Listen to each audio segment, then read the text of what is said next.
happy to join the African Society of Cambridge University on this 21st day of May, which is 4 days shy of the date that is celebrated as the African Day, the 25th day of May. I would have loved to be with you in person, but for reasons beyond my control, I can only interact through technology. But that notwithstanding, let me start by congratulating you for organizing this conference which focuses on the mother continent. I am aware that you are in foreign lands to acquire knowledge. Indeed, it cannot be gainsaid that the cross-pollination and cross-fertilization of knowledge is the mother's milk of sustainable development. And it gladdens my heart that even as far removed as you are from the mother continent, she is still in your hearts and minds, giving meaning to the immortal words of the Osagyefo Kwame Nkrumah, that one is not an African because one is born in Africa, but because Africa is born in him or her. On this occasion, when we talk about a re-emergence of the continent of Africa, many things come to mind, and it is undeniable that a proper examination of the circumstances of Africa and our future cannot be undertaken without some reference to history. Many of us know that this is a continent that has had a glamorous history. Indeed, when history is recorded, it cannot be denied that Africa is the cradle of human civilization. And that is why the continent has always been attractive to all civilizations. The Arabs were here, the Chinese were here, the Turks were here, the British were here, the French were here, the Portuguese were here, the Belgians were here, the Germans were here. Africa is a magnet of undeniable proportions. The tragedy of the continent, however, is that those who have looked towards her have always looked towards her for the purpose of plunder. They came here to enslave us, and when slavery had lost its luster, the colonial project took root, and subsequently the neo-colonial project. And this is what gives legitimacy to the subject of our engagement today, the re-emergence of Africa. This is a subject that has preoccupied many African patriots over the years. Marcus Garvey talked about it when he started the Black Star movement. South Africa's Pixley Kaisaka Seme gave one of the most iconic speeches on the 5th day of April in the year 1906 at the University of Columbia with a fitting title, The Regeneration of Africa. I can still hear the words of Pixley Kaisaka Seme telling his audience on that day that Africa was great and must be great again. Beyond the speech of Pixley Kaisaka Seme, many of us will remember that Africa has suffered the misfortune of being divided by the European powers.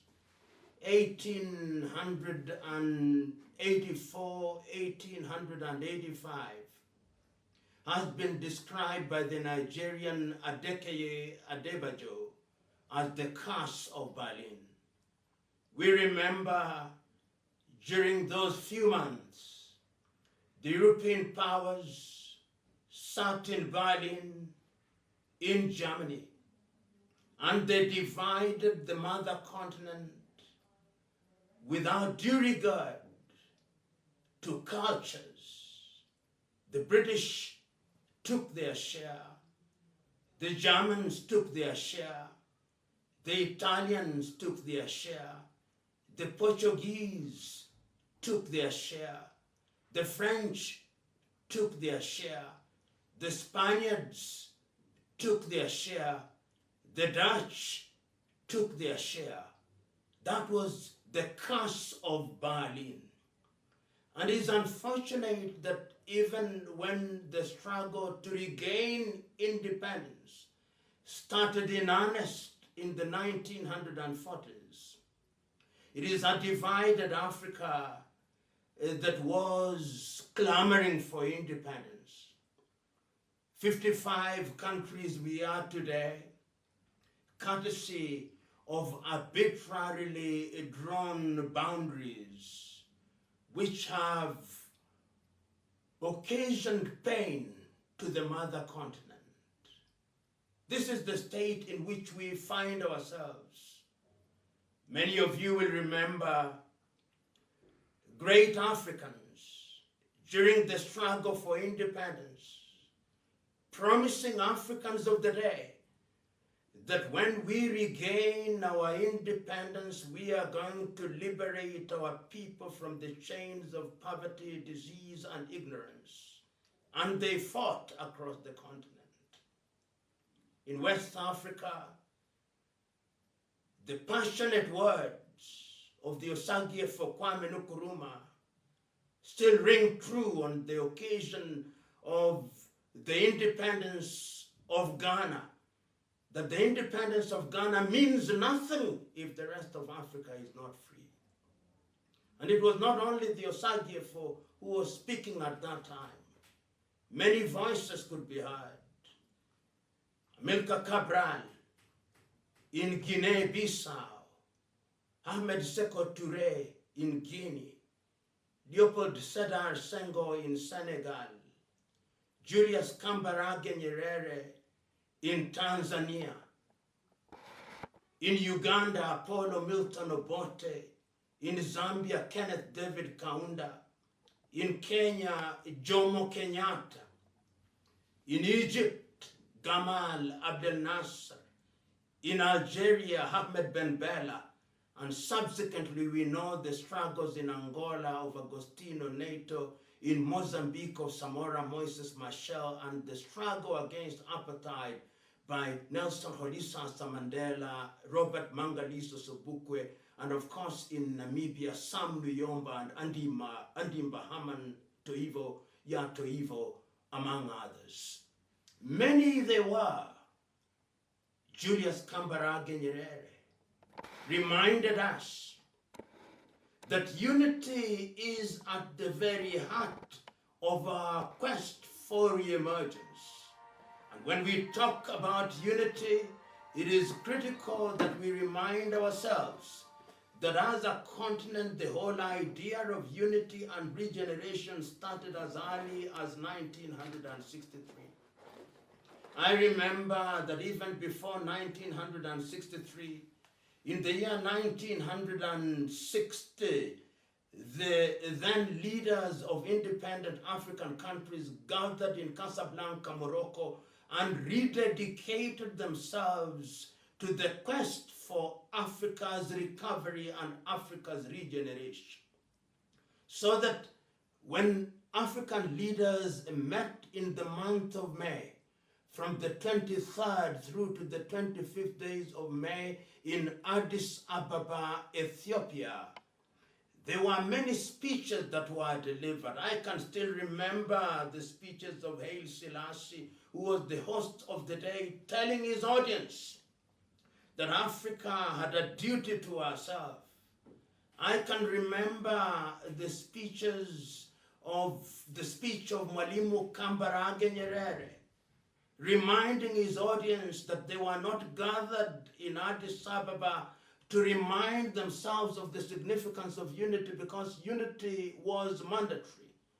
I can remember the 32 speeches. iconic, passionately delivered, but the most iconic of them was the immortal speech of Ghana's Osagyefo Kwame Nkrumah. Nkrumah reminded his audience on that day that if Africa did not unite, she would be susceptible to manipulation. He reminded his audience on that day that the apparent death of the colonial project was a harbinger for yet another project, the neo-colonial project. He reminded his audience that the only way in which Africa could immunize herself from the neo-colonial project was through unity. Not in so many words, but in effect, the Osagyefo said, let us today come out of this meeting with a single army. Let us come out of this meeting with a single currency. Let us come out of this meeting with a United States of Africa. Let us come out of this meeting having agreed on which city would be the capital of Africa. And I remember him saying, from where I sit, Bangui in Central African Republic, or Leopoldville, as Kinshasa was then called, should be the capital, but I'm open to other suggestions. The Osagyefo did not carry the day, because in the run-up to the meeting in Addis Ababa, the neo-colonialists had started to divide Africans, so that when the meeting was convened in Addis Ababa, there was the Casablanca group, the group that believed that unity was urgent and necessary. And there was the Monrovia group, which believed that unity should be gradual. How sad that on that day, the Monrovia group won. And we ended up with an organization, the Organization of African Unity. It played its part. It cannot be denied. But it was a loose and weak organization. The neo-colonialists had succeeded. The British had formed their own Commonwealth, which was a loose association of our former colonies, complete with the British monarch as the titular head. It survives today. The French had formed their own Francophonie body to ensure that French culture and dominance was perpetuated. You know that the Portuguese did not live easy, but they too still continue to operate in the continent of Africa. And it did not stop there, because after the World War II, the new powers also emerged. The United States of America was the new hegemon, and another pretending hegemon was the Soviet Union. So once again, the continent of Africa became a theater of the Cold War, with some gravitating toward the United States of America and the conceptual West, and some gravitating toward the Soviet Union, and some even towards China. That was our continent. She had been enslaved. She had been colonized. She is now neo-colonialized. That is our state.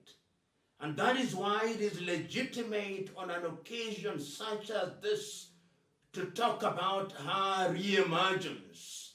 Because how can it be that a continent which is the most endowed with natural resources is the poorest on earth?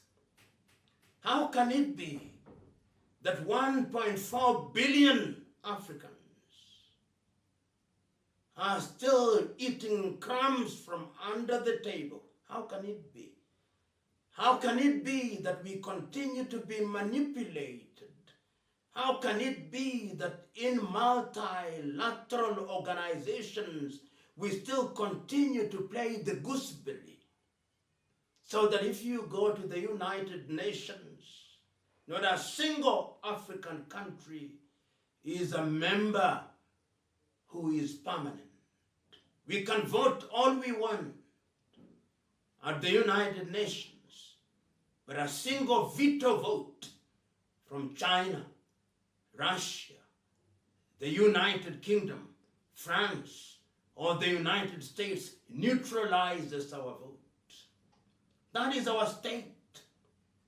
How can it be that our entire continent, at the very best, our gross domestic product, which is not necessarily the best index of measuring economic well-being, is less than that of the Federal Republic of Germany? How can it be? There is therefore urgency that we must do something to rise from the muck and mire of sorrow and lamentation. And this we can only do if we search our souls. It is Kenya's Ngugi wa Thiong'o, on a different note, who said that as a condition precedent to the realization of the true African dream, we must decolonize our minds. And the great John Henry Clark of the United States of America, an African American, said that as long as Africans continue to mimic systems of governance that they inherited from the erstwhile colonizers, Africa will never realize our potential. So what is it that we must do? What is it that we must put in place so that Africa can re-emerge?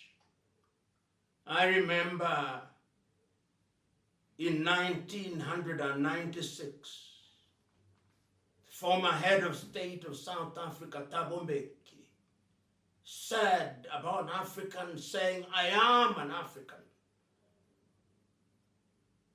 If we are truly Africans, and if we recognize that politically we are weak, if we recognize that economically we are weak, if we recognize that culturally we are under threat, if we recognize that technologically we are weak, if we recognize that we did not participate in the first industrial revolution, if we recognize that we did not earn the dividends of the second industrial revolution, if we recognize that we did not earn the dividends of the third industrial revolution, if we recognize that we are in danger of losing out on the fourth industrial revolution, if we recognize that we live in a world where nanotechnology, we talk about the Internet of Things and artificial intelligence, we must ask ourselves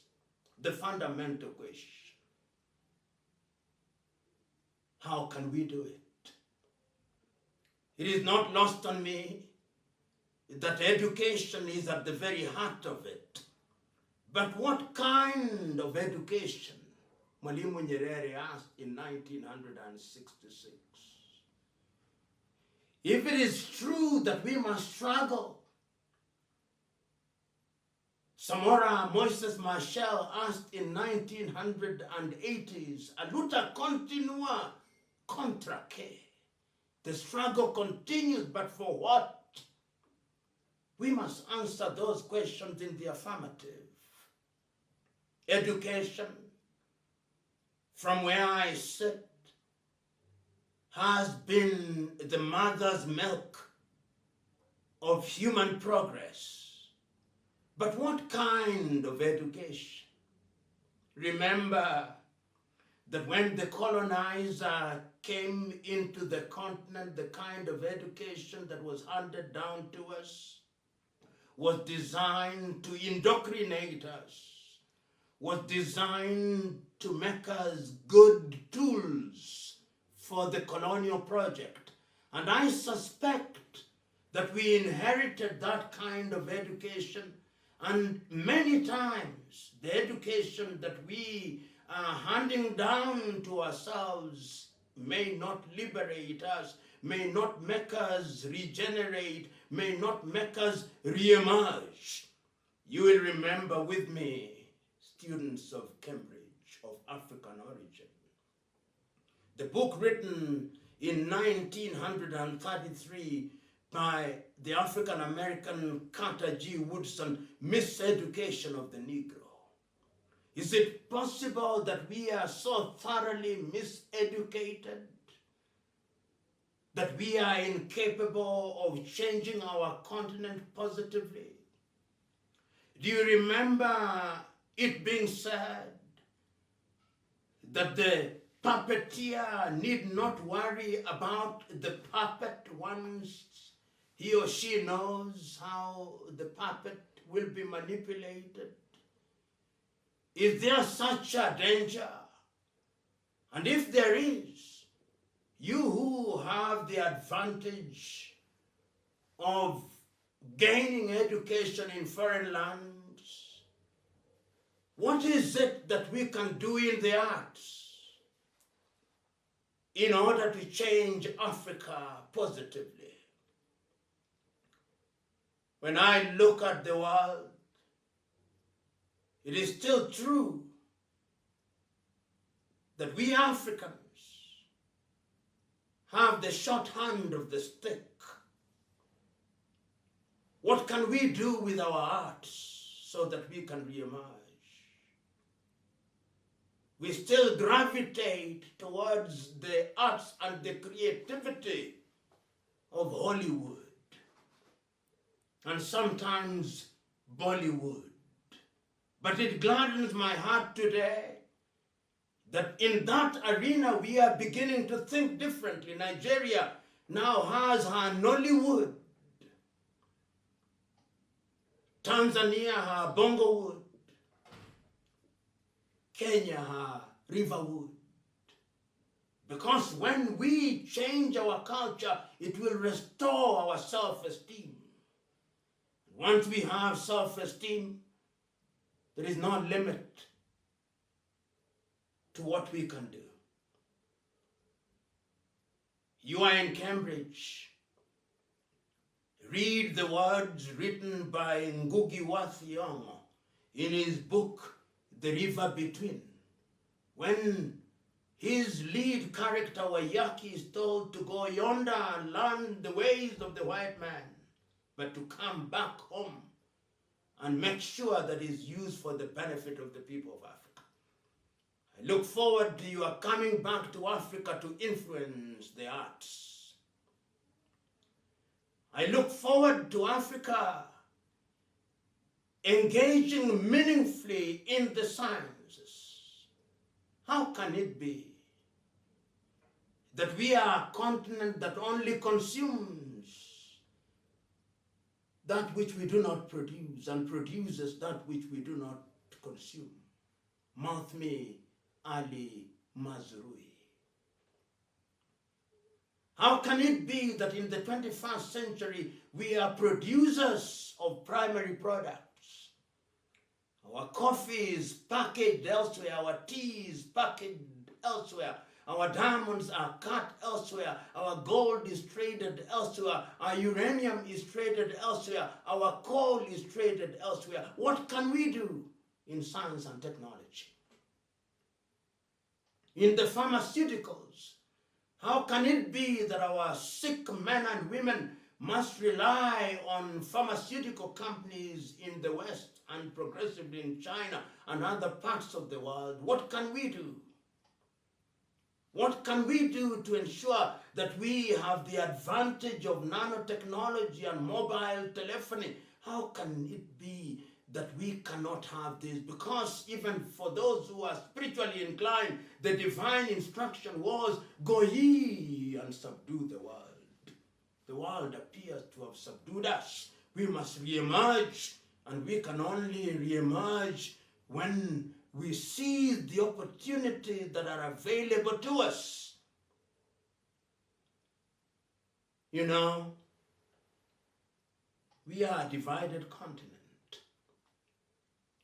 And there is a sense in which when I travel across the continent of Africa, I hear young men and women saying, we must unite, because unity will be the guarantor of our development.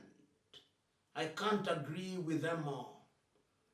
At the continental level, I'm beginning to see the realization that that is a condition sine qua non to the re-emergence of Africa. I see the Southern Africans in SADC coming up, 16 countries, and saying, we must aggregate our efforts. I see the Eastern Africans saying the same thing. I see the Central Africans saying the same thing. I see the West Africans saying the same thing. I see the Maghreb saying the same thing. I see the Horn of Africa saying the same thing. But I'm not satisfied.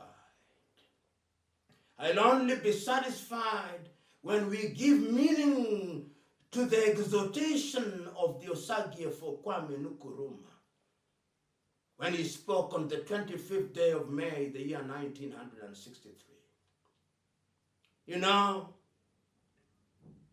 when one reads or listens to the Osagie, one recognizes how far-sighted he was. And as if to say, mea culpa, mea maxima culpa. Several years down the line, many Africans now recognize that he was right.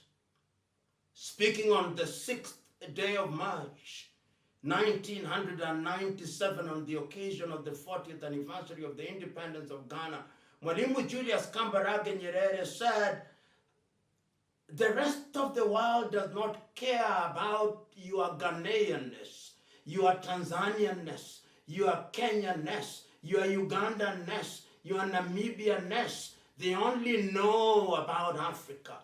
And therefore, unity is what we must give its pride of place. And on that occasion, Mwalimu Nyerere said, when Nkrumah spoke in 1963, some of us were dragging our feet. We must not now apologize to Kwame Nkrumah. He was right.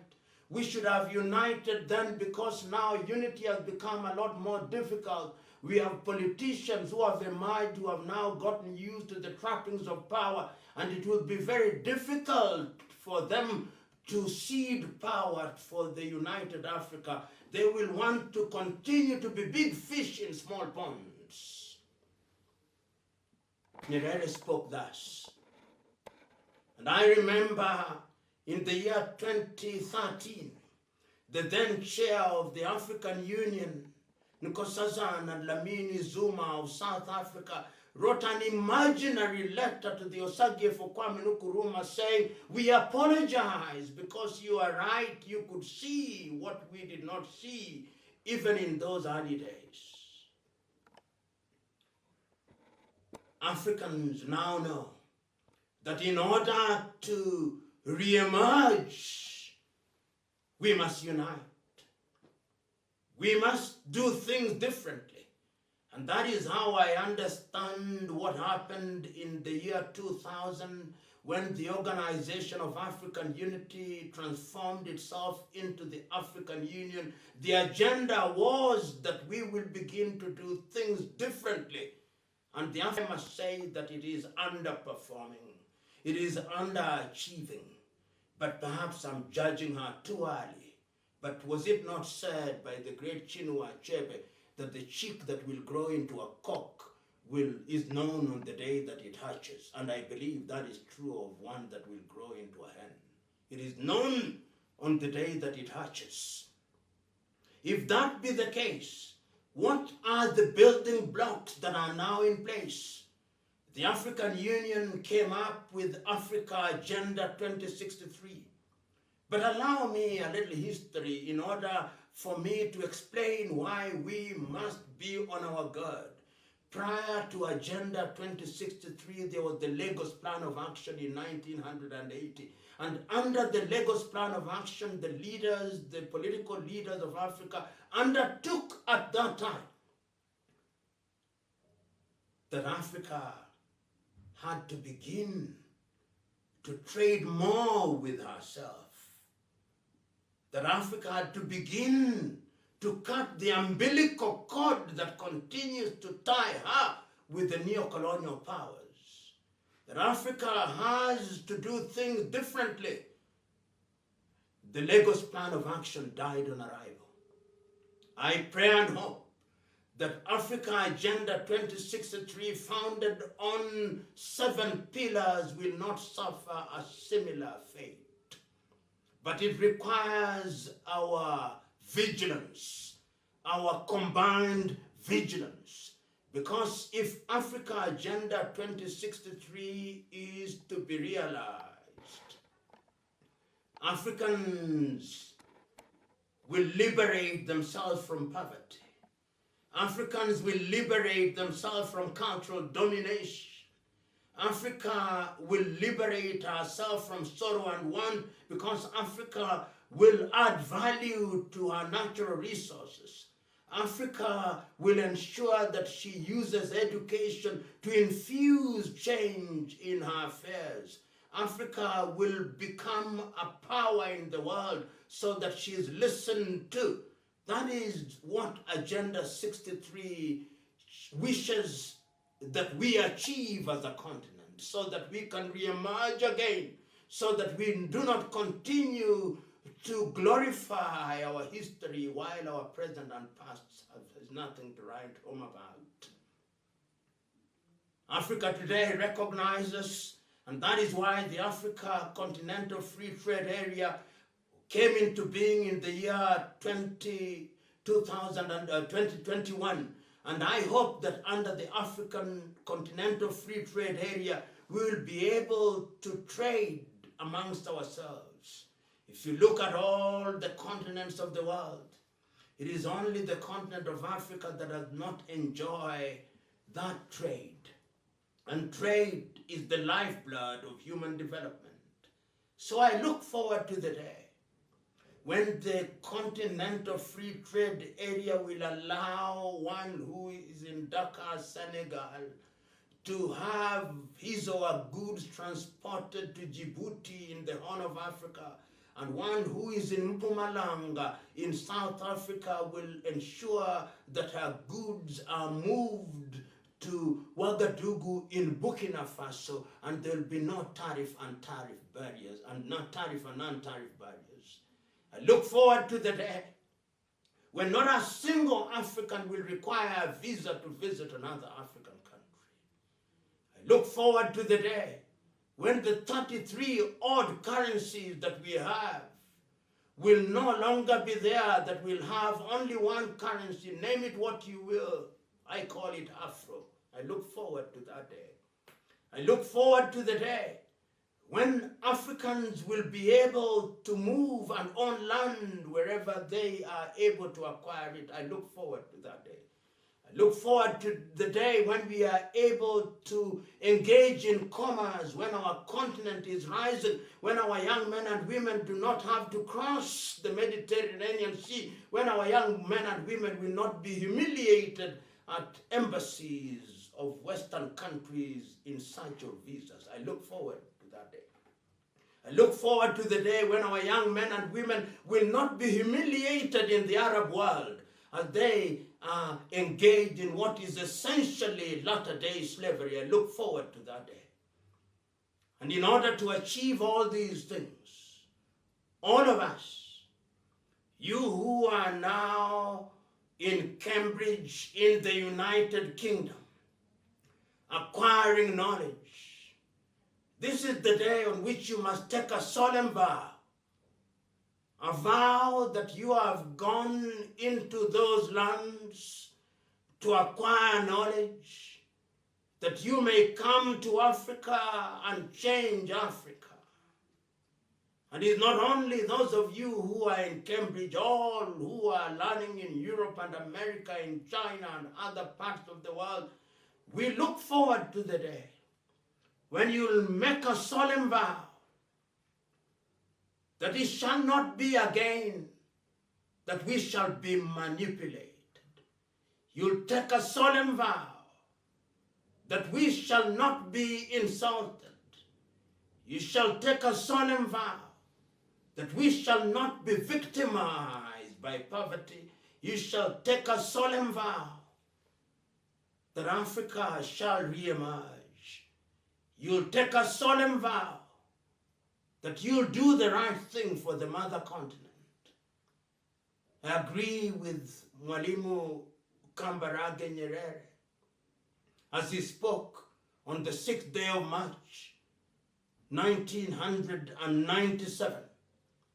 The struggle to liberate Africa, the struggle to regenerate Africa is not for the faint-hearted and is intergenerational. One generation will run their leg and hand over the baton to another generation. The struggle to liberate and to regenerate Africa is not for the faint-hearted. In that struggle, we will make many mistakes.